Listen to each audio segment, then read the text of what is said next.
केंद्र सरकार द्वारा 2025 के बजट में क्या रहा, कहाँ किसको क्या मिला, इस पर आज चर्चा करेंगे पानीपत के उद्योगपति, तो जिसमें हरियाणा चैम्बर ऑफ कॉमर्स के प्रेसिडेंट विनोद खंडेलवाल जी विशेष रूप से जो है वो इस पर चर्चा करेंगे किसको क्या मिला, और साथ ही अन्य पदाधिकारी भी वो इस पर चर्चा करेंगे कि 2025 के केंद्र सरकार द्वारा पारित बजट में किस वर्ग को क्या दिया गया अमाउंट है और क्या नहीं। किया हुआ है। इस अमाउंट तक की जो भी इंडस्ट्री होगी वो एमएसएमई में आएगी। हाँ जी, सारी नहीं आती, एक अमाउंट फिक्स है। हाँ जी, एक अमाउंट फिक्स है। विषय बजट को लेकर हमने आज मीटिंग यहाँ सभी व्यापारियों को एकत्रित किया गया है। इसमें हमारे साथ जो भी व्यापारी है, हमारे हरियाणा चैम्बर ऑफ कॉमर्स के ही पदाधिकारी और कुछ मेंबर्स भी हैं। साथ में जो है जो बजट अब के आया है 25-26 का, इस बजट को ध्यान में रखते हुए जो गवर्नमेंट ने जो सुविधाएं दी उसमें सबसे बड़ी बात है, एक तो व्यापारियों को जो अभी तक इनकम टैक्स में जो छूट इतनी नहीं मिल पाती, अब के 12 लाख रुपए की छूट देकर एक बहुत बड़ा सराहनीय काम व्यापारियों के हित में किया। व्यापारी की छोटी बड़ी सभी इच्छाओं को ध्यान में रखते हुए गवर्नमेंट ने हर तरह के हर जगह से छोटी सी चीज को ध्यान में रखते हुए व्यापारी और साथ में किसान दोनों हितों को ध्यान में रखते हुए इस व्यापार पानीपत एक सूत से लगी हुई मंडी है। यहाँ कॉटन धागे का काफी निर्यात भी होता है और कॉटन धागे से बनी हुई चीजें काफी निर्यात की जाती है। साथ में पहली बार किसान भाई को 5 साल का एक पैकेज दिया जा रहा है कपास जो पैदावार करते हैं। तो ये जो पैकेज है इससे किसानों की पैदावार बढ़ेगी, साथ में जो उनको लाभ होगा उस लाभ से यहाँ का एक्सपोर्ट भी बढ़ेगा और साथ में जो है उसके साथ लगी हुई व्यापारिक जो सुविधा है वो बहुत ज्यादा बढ़ जाएगी। इसके अलावा 32,000 नई सीटें आपके मेडिकल के लिए अलग से प्रोवाइड की जा रही है, जो एक बहुत सराहनीय काम। आईटी ग्रुप को भी बढ़ावा दिया जा रहा है। एयरपोर्टों के लिए भी अगले 10 साल के अंदर 88 एयरपोर्टों से इंडिया को जोड़ दिया जाए, ये भी एक बहुत बड़ी उपलब्धि है।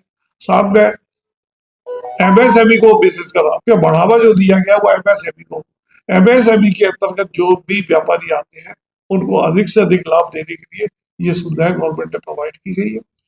और पहले 10 करोड़ तक की छूट थी, वहां 20 करोड़ कर दिया गया है। छूटों को भी काफी आगे बढ़ाया गया है। गवर्नमेंट अब क्या सरकार ने सबसे बड़ी बात एक की, छोटी से छोटी चीजों को विशेष ध्यान में रखते हुए जो पिछले कई सालों में अगर पूर्ति नहीं हो पाई थी उस बार उन्होंने सब पूर्ति उनको डाल दी है और व्यवस्था ऐसी की गई। इस बार का बजट को देखने के बाद व्यापारी अगर होने के नाते तो मेरा मन तो ये करता है कि पहले तो मैं नाचूं कि इतना सुंदर और इतना बढ़िया बजट 75-76 साल के अंदर हमने कभी भी नहीं देखा जो बजट गवर्नमेंट ने पेश किया। आपको मैं Vinod Kumar Khandelwal, state president Haryana chamber of commerce. Khandelwal साहब, जो आपने बताया कि भाई वो कपास के लिए जो है वो इतनी सुविधाएं दी हैं, तो कपास का जो है पूरा जितना भी जो पैदावार करता है प्रदेश वो सिर्फ गुजरात है, गुजरात से ही कपास आता है और गुजरात सबसे बड़ा जो है देश का कपास का। तो क्या गुजरात को ही जो है वो टारगेट करके नहीं ये सब कुछ किया गया? नहीं, ऐसा नहीं है। अभी क्या था कि जो अभी गुजरात या महाराष्ट्र अभी तक जो भी कपास जो पैदा होती थी, पैदा तो कपास नॉर्थ जोन में भी काफी होती है। ऐसा नहीं है कैथल है, ये जिंद है, सिरसा है, ये सारे हरियाणा के काफी एरिया है जहाँ कपास होती है। और कपास के जिंद छोटी सी बस्ती थी जहाँ छोटी नगरी होने के बावजूद भी कपास की दुनिया भर की जिंदगी बसी थी जहाँ, मगर ये मशीन है समय सुअसर सब यहाँ से उखड़कर चलना शुरू हो गई, क्योंकि ड्यू रीजन ये था कि इनको कपास बेचने के लिए साउथ में जाना पड़ता था और उसकी कॉस्ट है वहां से ना मिलने की वजह से लोगों ने कपास की खेती कम कर दी। मगर अब इस साल गवर्नमेंट ने जिस जगह प्रयास किया है, आने वाले 5 साल के अंदर निश्चित तौर पर हरियाणा में कपास की खेती और बढ़ेगी। जैसे पानीपत को जो है वो एनसीआर में लिया है और जबकि हमें जो है इतना नुकसान हो रहा है, तो इतना नुकसान होने के बावजूद भी इन कहना है यहाँ के जितने भी उद्योगपति हैं कि भाई यहाँ बंद होने के कगार पे है, और आप कह रहे हैं कि बहुत बढ़िया बजट आया है। सबसे पहले आज हमारा बजट का मैटर्स है। एनसीआर और ये जो चीज है, ये समस्याएं जो है, व्यापारी हमेशा से आवाज उठाते रहे हैं, मगर इसके बावजूद भी फिर भी इंडस्ट्री शहर में लग रही है। एक तरफ तो आप ये कहते हैं कि व्यापार नहीं है, अगर व्यापार नहीं है तो फिर इंडस्ट्रियां पानीपत में और क्यों बढ़ रही है? कोई ना कोई कारण तो होगा। ये यहाँ के उद्योगपतियों का कहना है। उद्योगपति का तो ऐसा व्यापारी आदमी का हमेशा सरकार से कुछ ना कुछ मांग रहा है। आज मैं भी किसी प्लेटफॉर्म पर बैठ के हमेशा सरकार से मांगता ही रहा हूँ। इसके बावजूद भी अगर शहर इतना बड़ा बढ़ रहा है, पिछले 10 साल के अंदर यहाँ का व्यापार 40 गुना बढ़ गया, तो वो कैसे बढ़ा? आपको बजट को लेकर के जो है नाचने का मन कर रहा है, लेकिन सबसे ज्यादा जो है रेवेन्यू जो है वो पानीपत के उद्योगपति देते हैं, पानीपत से जाता है। और आपकी जो है सड़कें, बाहर की सड़कें देख लो, सरकार क्या कर रही है, क्या बजट में क्या दिया है। बजट सेंट्रल गवर्नमेंट का बजट है, जब स्टेट का बजट आएगा हम उस पर चर्चा उस समय करें ज्यादा। सेंट्रल गवर्नमेंट पे ही सारा पैसा जाता है, यहाँ का रेवेन्यू। सेंट्रल गवर्नमेंट के पास तो रेवेन्यू जो भी आता है तो आएगा तो स्टेट के पास ही आएगा। स्टेट पैसे को कहाँ में यूज करेगी वो बताएगी सरकार।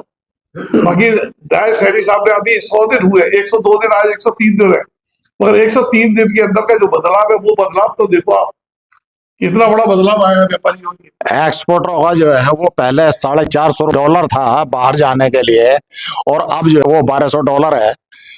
कितना नुकसान है यहाँ के एक्सपोर्टरों का। पिछले कई सालों में यहाँ का एक्सपोर्ट बढ़ा है, घटा नहीं है, और इस बार भी 13,500 करोड़ रुपए का एक्सपोर्ट है पानीपत से।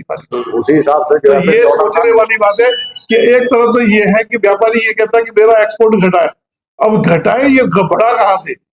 पिछली साल का 950 आज सही साल 13,500 करोड़ का एक्सपोर्ट है, तो वो एक्सपोर्ट कैसे होगा? आज पानीपत के अंदर जो भी काम हो रहे हैं, जो भी चीजें पूरे इंडिया को फीड करता है आज पानीपत। पिछले टाइम में देखा जाए, ये तो एक आज प्रयागराज है, आज प्रयागराज का संगम की वजह से आज जो है कंबलों का व्यापार, आज कंबल बाजार में कंबल अवेलेबल नहीं है, कोई फैक्ट्री इस तरह बंद के करार पर तो है। जो आपके प्रधान है पानीपत के, उनका कहना था कि 36,000 करोड़ का जो है वो यहाँ का व्यापार था, और अब घट करके जो है वो 18,000 करोड़ का रह गया है। ये उन्हीं के लफ्ज हैं। सर स्टेट में मेरे पास ऐसी कोई सूचना, ये प्रधान जी के ये शब्द है, और उन्होंने जो है खबर छपवाई थी।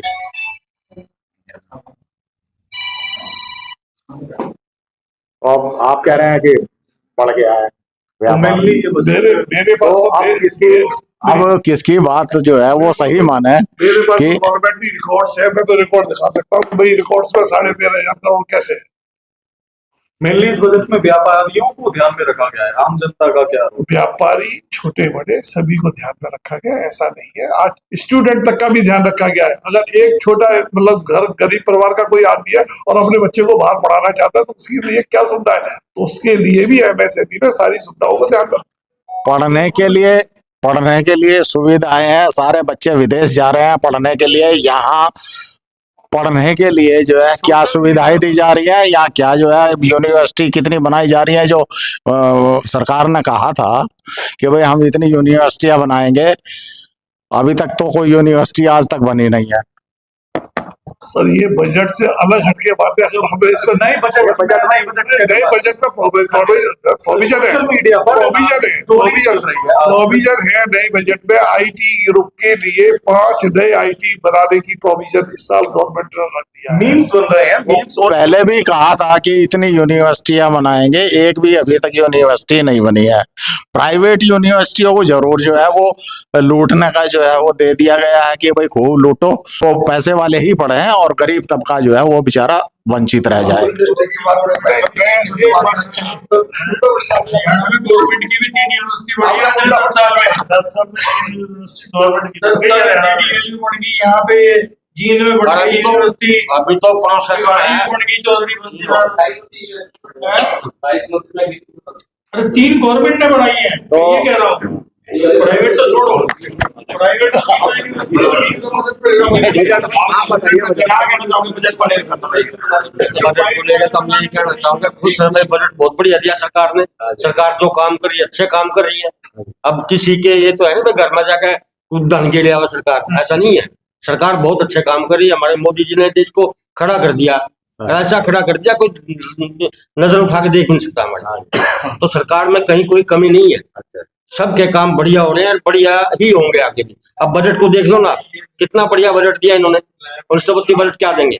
व्यापारियों के हित में भी है, मजदूर के हित में भी है, एजुकेशन के हित में भी है। हर चीज को बड़े मद्देनजर देख के मोदी जी काम कर रहे हैं। और उधर हमारी हरियाणा सरकार जो है वो बहुत बढ़िया स्टेप बाय स्टेप काम कर रही है। आपका शुभ नाम? मेरा नाम Hari Mohan Gupta, x vice president yard market. देखिए कोई कमी नहीं है कहीं भी, अच्छा जी, बहुत अच्छा काम हो रहे हैं। जी आपका शुभ नाम? मलकराज गर्ग, हरियाणा प्रदेश व्यापार मंडल डिस्ट्रिक्ट प्रेसिडेंट। हाँ जी, मैं ये कह रहा हूँ कि बजट को देख के जो आज बजट आया है, हाँ जी, इसमें जो हमारे व्यापारियों को सरकार ने रहते दिया है, इनकम टैक्स में रहते दिया है, एमएसएमई में रहते दिया है, बहुत ही सराहनीय बजट दिया है।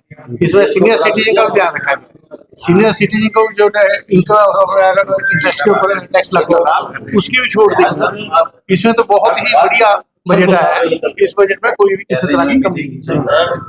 सब साथियों को नमस्कार। जो आज सेंटर का बजट आया है बहुत ही सराहनीय है। बीजेपी सरकार ने, माननीय मोदी जी ने जो आज बजट, सीतारमन जी ने जो बजट आज पेश किया है, व्यापारियों के हित को देखते हुए, हम व्यापारी हैं ताकि हम व्यापारी वर्ग की बात करेंगे, तो व्यापारियों को देखते हुए जो है ना उन लोगों ने जो है ना छोटे से बड़े व्यापारी एमएसएमई में बहुत बड़ा सराहनीय काम किया, व्यापारियों को बहुत राहत दी है। और मैं मोदी जी को और बीजेपी सरकार को विश्वास दिलाता हूं कि आपने जो हमारे को बजट दिया है उसके हिसाब से हमारा व्यापारी का भी कर्तव्य बनता है, तन मन धन से इसको व्यापार को बढ़ाएंगे। और मैं समझता हूं कि मोदी जी के प्रयास से हमारा व्यापार बढ़ेगा। जय हिंद, जय भारत। देखो ये अभी तक जब से हमने होश संभाला है और बजट की हमें समझ आई है, हमें हमेशा यही सुनने को मिला है कि मिडिल क्लास को कुछ नहीं मिलता। तो अब की बार कम से कम ये जो एक कमी थी ये पूरी हो गई है कि मिडिल क्लास को इनकम टैक्स में जो छूट मिली है, डिटेल तो भी आएगी 1-2-4 दिन में, पर छूट अच्छी खासी मिली है।